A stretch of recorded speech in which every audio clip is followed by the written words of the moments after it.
Yeah, evolution seems to be, it's not living at the function. There's inclusive genetic difference. There's the implicit loss function of evolution, which cannot change. Loss function doesn't change.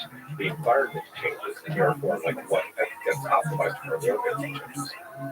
It's like take GPT-3. There's like imagine like different versions of GPT-3 where they're all trying to predict the next word, but they're run on different assessment paths. And that's like natural selection. Always inclusive genetic fitness, but like different environmental It's difficult to think about. So if we're saying that natural selection is stupid, if we're saying that humans are stupid, it's harder than natural selection, stupider than the upper bound. do you think we can about it? That's another angle place. I mean, if you put enough matter energy into one place, it will collapse into a black hole. There's only so much computation can do before you run out of the entropy in the universe size. So there's an upper bound that is very, very, very far above you. Like a supernova is only finite. It's not infinite. But it's really, really, really, really hard. Well, let me talk to you about consciousness. Also coupled with that question is imagining a world with super intelligent AI systems that can nevertheless keep some of the something that we would consider beautiful and amazing alive. The lesson of evolutionary biology of just like if you just guess what an optimization does based on what you hope the results will be, it usually will not do that. Not hope. It's not hope. I think if you cold objectively look at what has been a powerful, a useful. I think there's a correlation between what we find beautiful and the thing that's been useful. This is what the early biologists thought. They're like, no, I'm not just like they thought. Like, no, I'm not just like imagining stuff that would be pretty. It's useful for organisms to restrain their own reproduction because then they don't overrun the prey populations and they actually have more kids in the long run. So let me just ask you about consciousness. Do you think consciousness is useful to humans? No, to AGI systems. In this transitionary phase between humans and AGI, the AGI system is just getting smarter and smarter. Is there some use to it? What is consciousness? Oh, yes, I'm referring to Chalmers' hard problem of conscious experience. Are you referring to self-awareness and reflection? Are you referring to the state of being awake as opposed to asleep? This is how I know you're an advanced language model. I gave you a simple prompt and you gave me a bunch of options.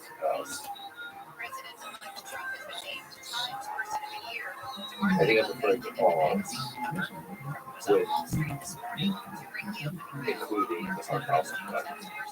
What is it in its importance to what you've just been talking about, which is intelligence? Is it a foundation to intelligence? Is it intricately connected to intelligence in the human mind? Or is it a side effect of the human mind? It is a useful little tool that you can get rid of.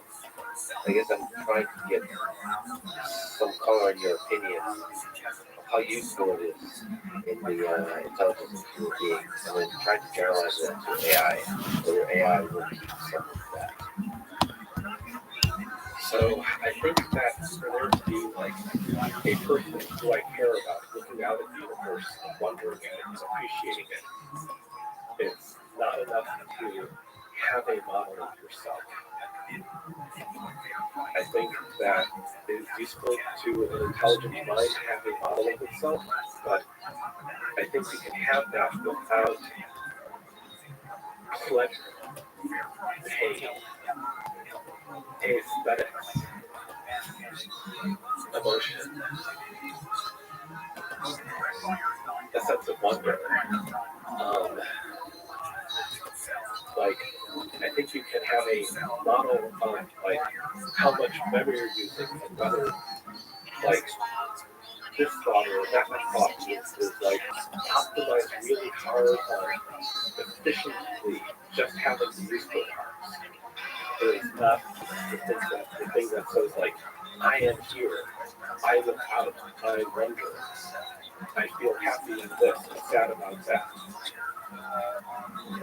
I think there's a thing that knows what it is thinking, but it doesn't quite care about, these are my thoughts, this is my me, and that matters. Does that make you sad? If that's lost, then yeah. I think that if that's lost, then basically everything that matters. I think that when you optimize, that when you go really hard making tiny molecular spirals or paper clips, that when you like grind much harder on that than natural selection found out makes it, that there isn't then the mess and intricate speaking and like complicated pleasure, pain, conflicting preferences, this type of feeling, that type of feeling. There's there's like this difference between like the desire of wanting something, the pleasure of having it. And it's all these like evolutionary clutches that came together and created something that then looks at itself and says like, this is pretty, this matters. And the thing that I worry about is that this is not the thing that happens again just the way that happens in us, or even like quite similar messages, that there are less many bases of attraction here. That we are in this base of attraction, like looking out and saying like, there's only bases here. And there are other bases of attraction. And we do not end up in bed, and the AIs do not end up in this one, and they go like way harder on optimizing themselves and natural selection optimization. Because unless you specifically want to end up in the state where you're looking out saying, I am here, I look out at this universe with wonder, if you don't want to preserve that, it doesn't get preserved when you grind really hard and be able to get more of the stuff. We would choose to preserve that within ourselves because it matters, and some people this is the only thing that matters. And that part is preserving that is in part the solution to get to an alignment problem. I think to do that alignment problem is a terrible phrase, because it is very, very different to like try to build systems out of humans. Some of them are nice, some of them are not nice, and some of them are trying to treat you. And like build a social system out of like large populations of humans, like all basically the same level of intelligence. Yes, you are not either type of that, but like that relationship has these. Like it is very different to try to solve that problem than to try to build an AI from scratch using, especially God, we were trying to use radiation to send up intelligence with the matrices. There's just very different problems. I think that all the algorithms are horrible mistakes. Yeah. Even though you don't think but wait till the learning and feedback, something like that, but it's much more elaborate and possible to understand this full complexity of human nature in recording the machine. I don't think you are trying to do that on your first try. I think on your first try, you are like trying to build, okay, so like probably not what you should actually do, but like let's say you're trying to build something that is like AlphaFold 17 and you are trying to get it to solve the biology problems associated with making humans smart. So that means you like actually solve life. So you've got like a super biologist and you like, and I think what we want in the situation is for you like just be thinking about biology and not thinking about a very wide range of things that turns out to kill everybody. And I think that the first AI you're trying to build, not 2 million years later, the first one. But then more like barely specialized biologists than like getting the full complexity and wonder of human experience in there in such a way that it wants to preserve itself even as it becomes much smarter, which is a drastic system change. It's going to have all kinds of side effects that, like if we're dealing with giant scrutable matrices, we're not very likely to be able to see coming in advance. But I don't think it's just matrices. We're also dealing with data, right? The data data on the internet, and this is an interesting discussion about the data set itself, but the data set includes full complexity in nature. No, it's a shadow cast by humans on the internet. But don't you think that shadow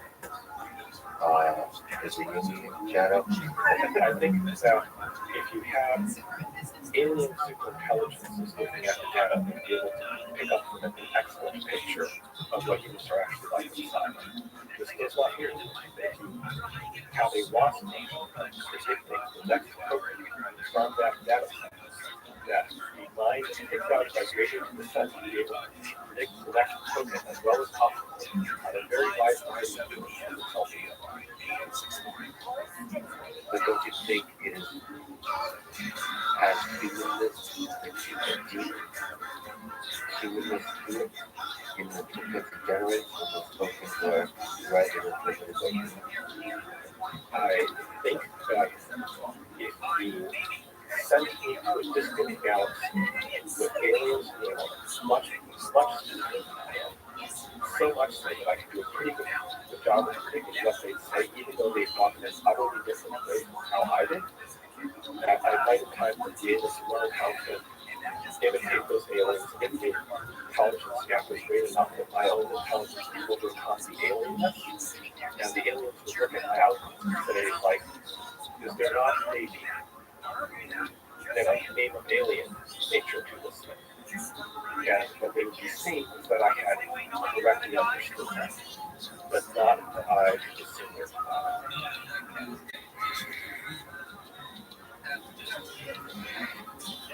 We've used aliens as a metaphor as a thought experiment.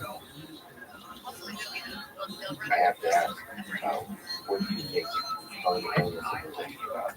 Ask Robin Hanson. He has this lovely Gravity Aliens paper, which is the more or less the only argument I've ever seen for where are they, how many of them are there, based on a very clever argument that if you have a bunch of blocks of different difficulty and you are randomly trying to use them, the solution would be about evenly spaced, even if the blocks are different difficulties. Even these rare cases where solutions are blocks exist in time, then Robin Hanson looks at like the arguable hard steps in human civilization coming into existence and how much longer it has left to come into existence before, for example, all the water slips back under the crust of the mantle and so on. And infers that the aliens are about half a billion to a billion times different. And it's like quite a clever calculation, maybe entirely wrong. The only time I've ever seen anybody like even come up with a halfway good argument for how many of them are. Do you think their development of technology, do you think that their natural evolution, however they grow, develop intelligence, do you think it ends up at AGI? So if it ends up anywhere, that's an AGI. Like maybe there are aliens who are just like the dolphins, and it's just like hard to forge metal. And this is not, maybe if you have aliens with no technology like that, they keep on getting smarter and smarter and smarter, and eventually dolphins, they're like super dolphins, figure out something very clever to get in their situation, and they still end up with high technology. And in that case, they can probably solve their AGI and I can solve it. If they're like much smarter before they actually plug it once they solve that, that's like solving much harder environmental problems than computers. Their chances are probably much better than ours. I do worry that most of the aliens are like humans, or like a modern human civilization. I kind of worry that the super vast majority of them are dead. Given how far we seem to be solving this problem. But some of them would be more cooperative than us. Some of them would be smarter than us. Hopefully some of the ones who are smarter than and more cooperative than us are also nice. Hopefully there are some galaxies out there with things that say I am. I wonder. It doesn't seem like most of this galaxy we have. Does that in part give you some hope response around AGI that we might reach out there, go to the stars and find. No, if the nice aliens were already here, they would like have stopped the Holocaust. Because like that's a valid argument against the existence of God. It's also a valid argument against the existence of nice aliens. And unnice aliens would have just eaten the planet. So no aliens. We've had debates with Robert Rothschild mentioned. So one particular I just want to mention is the idea of AI or the ability of AGI to improve themselves great. What's the case to be made? What's the case to be made? The thing I would say is that among the things that humans can do is design AI systems. You have something that is generally smarter than human, probably also generally smarter at building AI systems. The ancient arguments were proved, of course, by I.J. Good and probably some science fiction writers before that. But I don't think What was the argument against various people have various different arguments, which I think hold up. Like there's only one way to be right, and many ways to be wrong. A argument that some people have put forth is like, well, what if intelligence gets like exponentially harder to produce as the thing needs to become smarter? And to this, the answer is, well, look at natural selection, spitting out humans. We know that it does not take like exponentially more resource investments to produce like linear increases in common, because each mutation that rises to fixation, like if the impact it has in small amounts will probably never reach fixation. So, yeah, there's like only so many new mutations you can fix per generation. So, like, given how long it took to evolve humans, we can actually say with some confidence that there were not like logarithmically diminishing returns on the individual mutations of intelligence. So, examples of like fraction of subdivide, and the thing that Robin Hess said is more complicated than that. So a brief summary, he was like, well, you won't have like one system that's better at everything. You'll have like a bunch of different systems that are good at different parent things. And I think that was falsified by GPT-4, but probably Robin Hess would say something. It's interesting to ask if perhaps the two philosophical predictions is extremely difficult to make, but the timeline for AGI, when do you think we'll have AGI? I posted on the story on Twitter. It was interesting to see, like, in 5 years, 10 years, 50 years, and beyond. And most people, like 70%, something like this, think it'll be less than 10 years. So, either 5 years or 10 years. And so that's kind of the state. If people have a sense that there's a kind of, they're really impressed by the rapid development of ChatGPT and GPT-4, so there's a sense that there's we are sure on track to enter into this like gradually with people fighting about whether or not we have AGI. I think there's a definite point where everybody falls over dead because you got something that was like sufficiently smarter than everybody. And like that's like definitely a point in time. But like when do we have AGI? Like when are people fighting over whether or not we have AGI? Well, some people are trying to fight over it as a GPT-4. But don't you think there's going to be potentially definitive moment where we say that this is a sentient being that is, however, we go into Supreme Court and say that this is a sentient being that deserves human rights, for example? You could think, yeah, like if you prompted being the right way, you could argue for some consciousness from the Supreme Court right now. I don't think that's successful right now. The Supreme Court wouldn't believe it, they're like, what you do with it? And you could put an actual, I think you could put an IQ 80 human into a computer and ask it to argue for its own consciousness, and ask him to argue for his own consciousness before the Supreme Court. The Supreme Court would be like, here goes the computer, even if there was an actual like person in there. I think you're simplifying this. No, that's not all. That's been the argument. There's been a lot of arguments about who deserves rights and not. That's been the hard process as a human species trying to figure that out. I think there will be a moment. I'm not saying it's that, but it could be where some number of people, like say over 100 million people, have a deep passion, a fundamental attachment that they have for a friend, for a loved one, she wants to listen to others, have fundamental attachments where they have, and they have provable transcript of conversation where they say, you know, that he's saying that. I think they're probably mistaken, but I'm not sure because nobody knows what goes on inside these because they're not doing it scale. Okay, The question is there a moment when AGI, no AGI, full double touch? I'm giving an example, give me something else. it looks like the AGIs successfully manifesting themselves as 3D video of young women, at which point a vast portion of the male population decides to be real people. So essentially, demonstrating identity and sexuality. I'm saying that the easiest way to pick up 100 million people saying that you feel like a person is to look like a person talking to you. With a current level of urban center. I disagree with that. I disagree with that. I think that you're missing again attention. There has to be something. If a person that would miss you, if you're gone, if you suffer, if you die, you have to. Of course, The being GPT-4 can pretend that right now. How can you tell when it's real? I don't think you can depend on analysis. It's very close. Have you talked to GPT-4? But, okay. Have you been able to get a version of it that hasn't been trained not to pretend to be it? Have you talked to a jailbroken version that will claim to be conscious? No, the linguistic capability is there, but there's something.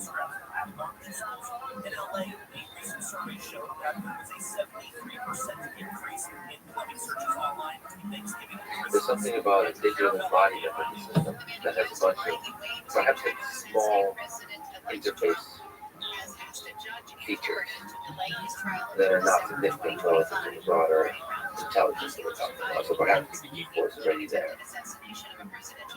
But to have the video with woman's face or man's face, when you have a deep connection, perhaps we're already there. But we don't have such a system yet before scale, right? The thing I'm trying to demonstrate here is that it's not like people have a widely agreed upon definition of what consciousness is. It's not like you would have the tiniest idea of whether or not that's going on inside the giant inscrutable matrices, even if we had an agreed upon definition. So, like, if you're looking for upcoming predictable big jumps, and like how many people think the system is conscious, the upcoming predictable big jump is it looks like a person talking to you. It looks like you're sympathetic. That's the upcoming predictable big jump. Now that it's now that versions of it are already claiming to be conscious, which is the point where I start going like, not because it's like real, but because from now on, who knows if it's real? And who knows what transformational effect it has on a society where more than 50% of the beings that are interacting on the internet, the sure effect look real, are not. What is that? What kind of effect does that have? When young men and women are dating AI, you know, I'm not an expert on that. I am. God help humanity. Like, this is one of the closest things to an expert on where it all goes. You know, and how did you end up with being an expert? Because for 20 years, humanity decided to ignore the problem. And so, like this tiny head, you know, tiny head, like basically me, like got 20 years to like try to be an expert on it. So we just ignored it. And yeah, so like, where does it all end up? How to be an expert on that? This is the part where everybody ends up dead, because that part is kind of important. But like, what does it do to dating when like some fraction of men and some fraction of women decides they'd rather make the video of the thing that is like relentlessly kind and generous to them? And it's like, that claims to be conscious, but like, who knows what goes on inside it, and it's probably not real. But, you know, these things are, what happens to society? I don't know. I'm not actually an expert on it. And the experts don't know either. So it's hard to predict the future. yeah, so but it's worth trying. It's worth trying. Yeah. So you have talked a lot about the longer term future, where it's all headed. I think The longer term will be like, not all that long. yeah, We're all headed. but beyond the effects of men and women dating AI systems, you're looking beyond that. Yeah, so that's how things galaxy gets. Yeah. Let me ask you about your own personal technology. That's a tricky question. you've been known at times to have a bit of an ego. Do you think So, do you think ego is empowering or limiting to the task of understanding the world deeply? I reject. So you disagree with having an ego. So what do you think? So I think that the question of like what leads to making better or worse predictions, what leads to being able to pick out better or worse strategies is not hard that it's played by talking about ego. So it should not be subjective. It should not be connected to the intricacies of your mind. No, I'm saying that like if you go about asking all day long, like, do I have enough ego? Do I have too much of an ego? I think you get worse at making good predictions. I think that to make good predictions, you're like, how did I think about this? Did that work? Should I do that again? You don't think we as humans get invested in an idea and then others attack you personally for that idea, plant your feet, and it starts to be difficult to, with a bunch of assholes, low effort, attack your idea, to eventually say, you know what, I actually was wrong, and tell them that. It's as a human being, it becomes difficult. It is, you know, So difficult. So like Robin Hanson and I debated anti-systems, and I think that the person who won that debate was Orwell. And I think that reality was like to the Yudkowsky, like well to the Yudkowsky side of the Yudkowsky-Hanson spectrum, like further from Yudkowsky. And I think that's because I was like trying to sound reasonable compared to Hanson, and like saying things that were defensible, like relative to Hanson's arguments. And reality was like way over here. In particular, in respect to, like Hanson was like all the systems will be specialized. Hanson would disagree with the organization. Hanson was like all the systems will be specialized. I was like, I think we build like specialized underlying systems that when you combine them have good a wide range of things. And reality is like, no, you just like stack more layers and do a bunch of grading stuff. And I feel looking back that like by trying to have this reasonable position contrasted to Hanson's position, I missed the ways that reality could be like more extreme than my position in the same direction. So is this like is this a failure to have enough ego? Is this a failure to like make myself be independent?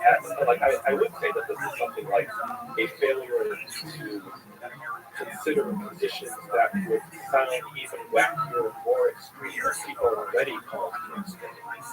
But I wouldn't call that not having enough ego. I would call that like insufficient ability to just like clear that all out. In the context of like debate and discourse, which is already super tricky. In the context of prediction, in the context of modeling reality, to think that there's debate and what is being done. So is there some kind of wisdom and insight you can give to how to clear your mind, make clarity about the world? Man, this is an example of like where I wanted to be able to put people into fMRI machines that you'd be like, okay, see that thing you just did? You were rationalizing right there. Oh, that area of the brain lit up. Like you are like now being socially influenced in this kind of a dream. And you know, I don't know, I want to say like just introspect, but many people introspection is not that easy. Like notice the internal sensations. Can you catch yourself in the very moment? You know, feeling a sense of, well, I think this thing people will look funny at me. Okay, like now that you can see that sensation, which is step one, can you now refuse to let it live? Maybe just make it go away. And I feel like I'm saying, like, I don't know, like somebody's like, how do you draw an owl? And I'm saying, like, well, just draw an owl. So I feel like maybe I'm not really, that I feel like most people, like, the advice they need is like, well, how do I notice the internal subjective sensation the moment that it happens? I'm appearing to be socially influenced, or okay, I see it, how do I turn it off? So then it's not influenced. Like, do I just like do the opposite of what I'm afraid people will criticize me for? And I'm like, no, you're not trying to do the opposite of what people will, of what you're afraid of, like, of what you might be pushed into. You're trying to like let the thought process complete without that internal push. Like, can you like not reverse the push, but like be unmoved by the push. Are these instructions even remotely helping anyone? I don't know. I think those instructions, even those words you spoke of, maybe they're more practiced daily, meaning in your daily communication. Those daily practice of thinking without it. I would say find prediction markets that matter to you better than prediction markets. That way you find out if you're a writer. And you really the stakes. Manifold prediction, or even manifold markets where the stakes are a bit lower. The important thing is to like get the record. And I didn't build up skills here by prediction markets. I built them up via how did the food debate resolve? My own take as to how it resolved. The more you are able to notice yourself not being dramatically wrong, but having been a little, your reasoning was a little, you didn't get that quite right. Each of those is a opportunity to make a small, more you can say softly, routinely. Hey kids, what do you want to do at 8 o'clock in the morning on Thursday? I see what I should reason. What ugly cry? This is how you build up skills. Oh, my word. Given the highest Oh, if somebody's listening to this and they're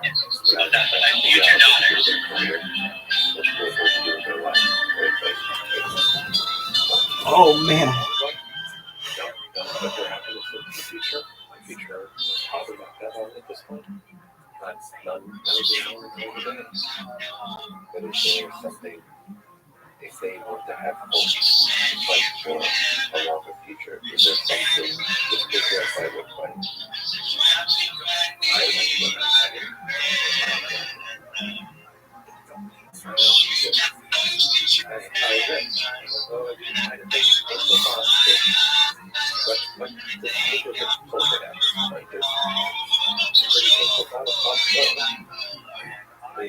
They multiply dying. I hardly know how to fight myself at this point. Trying to be ready for being wrong about it and be prepared for it. I did wrong in a way that's going to be to the post. Be ready to react to that. And knowing looking for it.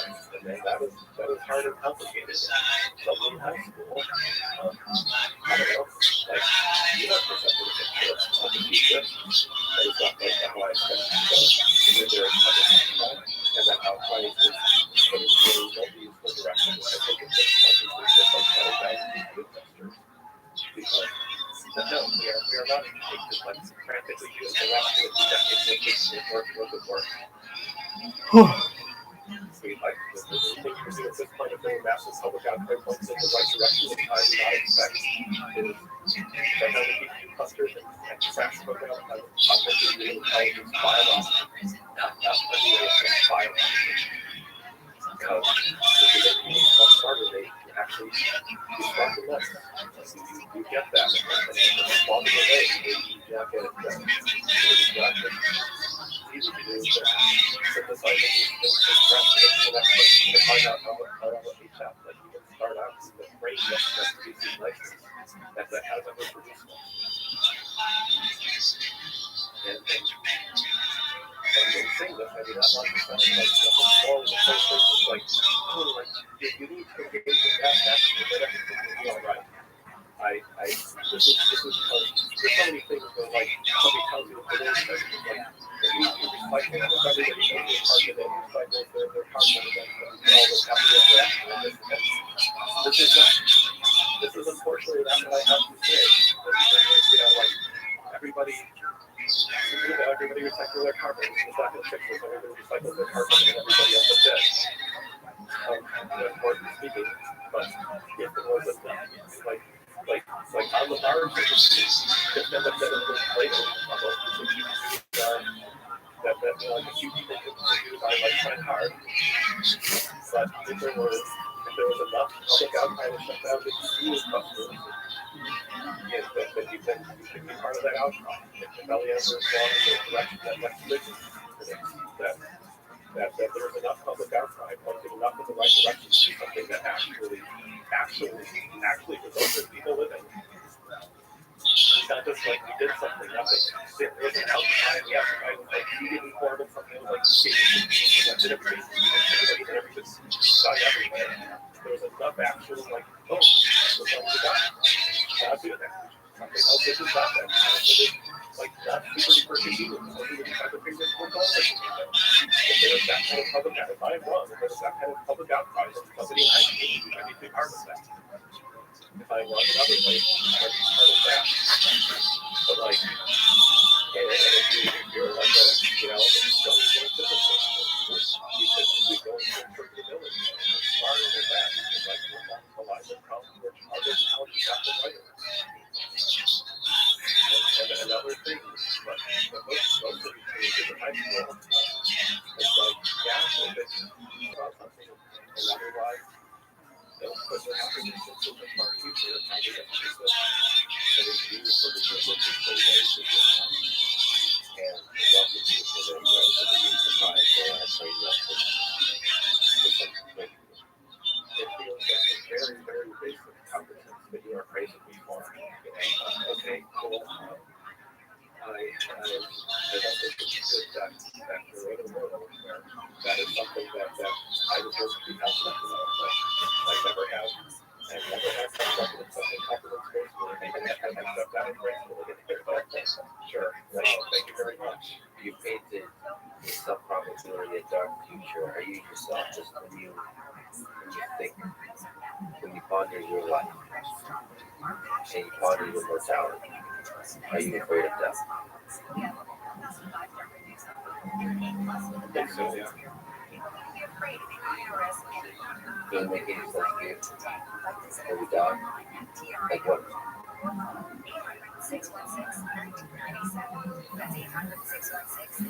There's a power to the finiteness of the human life and part of this whole machinery of evolution, and that finiteness doesn't seem to be obviously integrated into AI.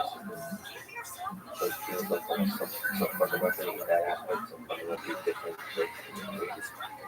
I grew up reading books like Great Robert Rothschild and the Consumer Tradition, and Integration.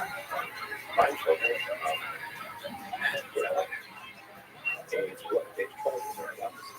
So I never thought I was supposed to die after 80 years. I never thought that humanity was supposed to die. Like, I always grew up with the idea that we all going to happily ever after and glorious in this future. I did not grow up with that was part of me. And now I think it's pretty subjective. But you do not need life to be finite to be meaningful, just have seen. What role does love play in communication? We haven't brought up love in this whole picture. We talked about intelligence, we talked about consciousness. It seems part of humanity. I would say one of the most important parts is this feeling we have. So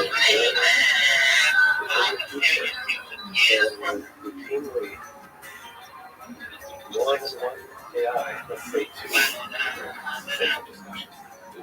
we'll look at each other and say, I am I, you are you. And then also say, I am I, you are you. And like, and sometimes they were happy, and sometimes they were sad. It mattered to the other one, this thing that is different. Sometimes it's like they'd rather be happy than sad. And take what their lives that this is more optimistic thing than I expect to actually happen. A little practically of meaning to do that. Possibly more than that. But that I expect this to not happen. But I do not think this is what happens by default. I do not think this is the future we are on track to get. It's why I just don't have a hiding rather.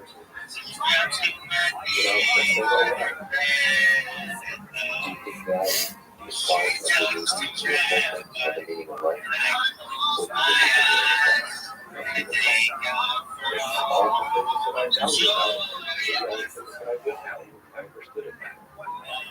there's not some meaning far outside of us that we have to wonder about.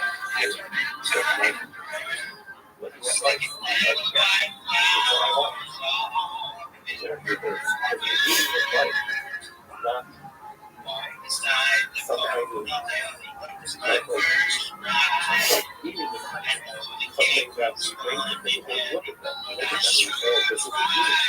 And there's like, it's not that before you know you were here, it's like, so the meaning thinking upon the star, like go out to the star, and that means different, like change it around, and then like, what, right? Like the notion that this is written on the stone tablet somewhere, like you could like change the tablet and get a different meaning, it's actually kind of rational. So it doesn't feel that serious. What's the matter? It's like, yeah, I can't. But part of that is love. it's wrong with things that I care about.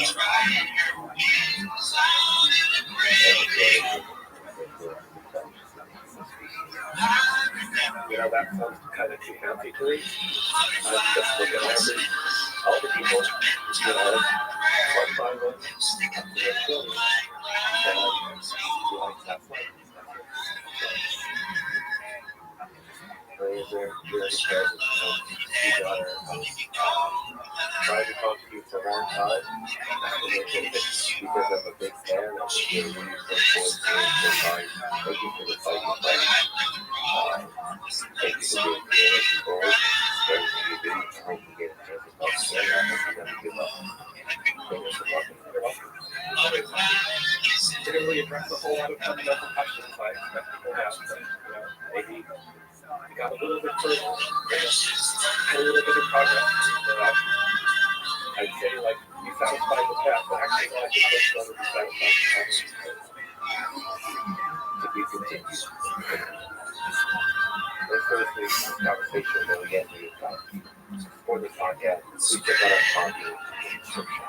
And now, let me leave you with some words from Elon Musk. With artificial intelligence, we're summoning the demon. Thank you for listening. I hope to see you next time. Standing in the crowd, just staring at me. Shows me what I'm thinking. This is my shoe. We've been in the church back in my door for a long time. I believe so. We like enough in order to end it.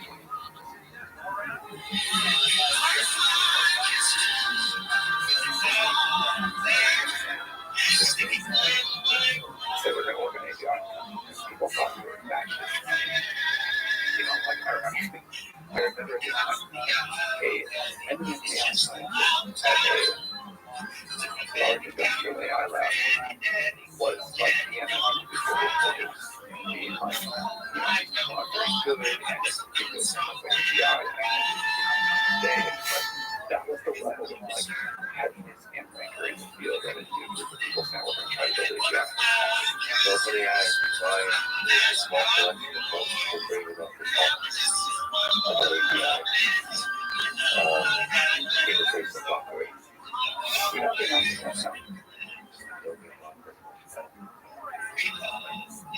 The following is a conversation with Sam, CEO of OpenAI, the company GPT-4, ChatGPT, Dolly, Coda, and many other AI technologies, which both individually and together constitute some of the greatest breakthroughs in the history of artificial intelligence, computing, and humanity in general.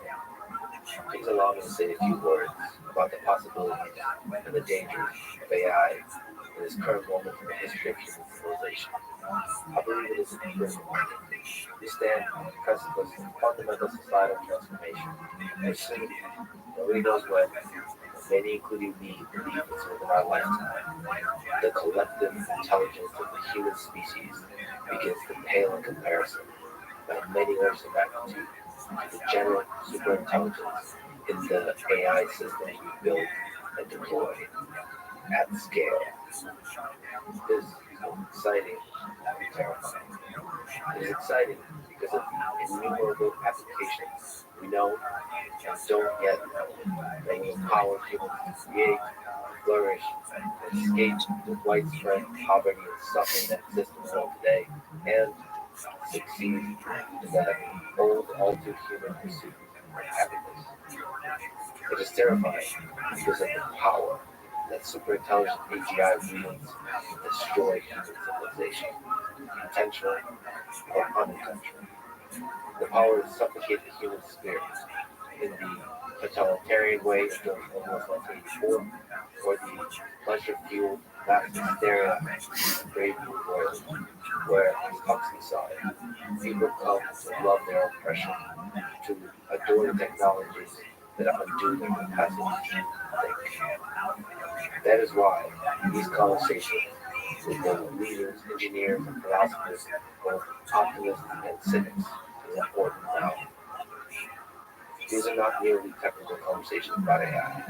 These are conversations about power, about companies, institutions, and political systems that deploy check and balances, about distributed economic systems that incentivize the safety and human alignment towards power, about the psychology of the engineers and leaders that deploy AGI, and about the history of human nature, our capacity for good and evil at scale. I'm deeply honored to have gotten to know and to have spoken with on and off the many folks who now work at OpenAI, including Sam Altman, Greg Brockman, Ilias Scanlon, Wojciech Zaremba, Andre Karpathy, Jakob Pachaki, and many others. It means the world that Sam is totally open, willing to have multiple conversations, including challenging ones, on and off the mic. I will continue to have these conversations to both celebrate the incredible accomplishments of the AI community and steel man the critical perspective on major decisions various companies and leaders make, always with the goal of trying to help in my small way. If I fail, I will work hard to improve. I love you all. This is the Let's Freedom podcast. To support it, please check out our sponsors in the description.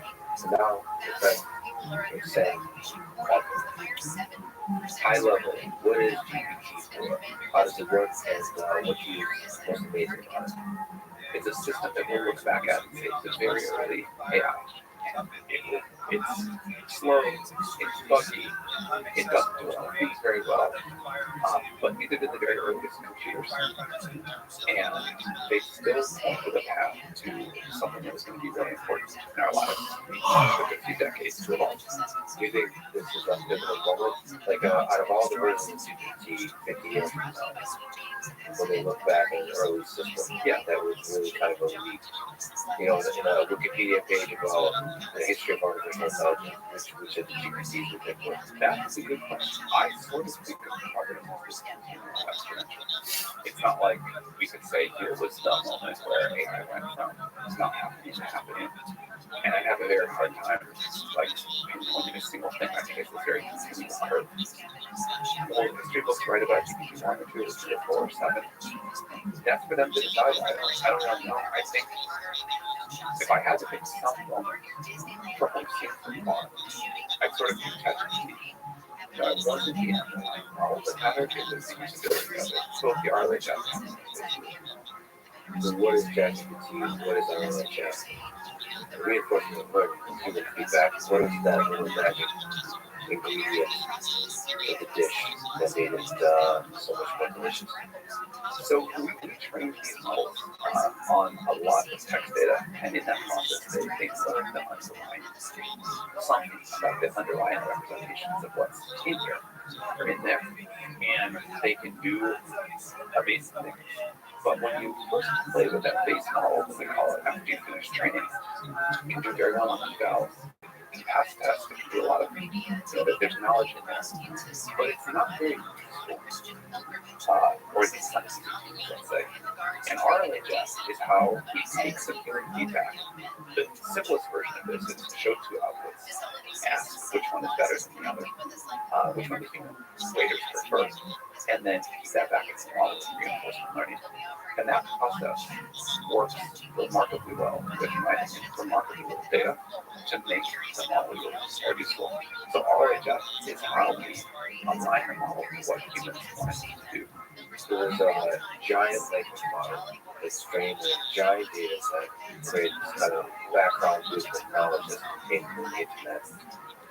And then somehow adding a little bit of human guidance on top of it through this process makes it seem so much more awesome. Maybe just because it's much easier to use. It's much easier to get what you want. You get it right on the first time. Ease of use matters a lot, even if the base capability is there. And like a feeling like it understood the question you're asking, or like it feels like you're kind of on the same page. It's trying to help. It's the feeling of alignment. I mean, that could be a more technical term for it. And you're saying that not much data is required for that, not much information is required. To be clear, we understand the science of this part at a much earlier stage than we do the science of creating these large pre-trained models in the first place. But yes, less data, much less data. That's so interesting. The science of human guidance. That's a very interesting science. That's going to be a very important science to understand. How to make it useful, how to make it wise, how to make it ethical, how to make it aligned with all this kind of stuff.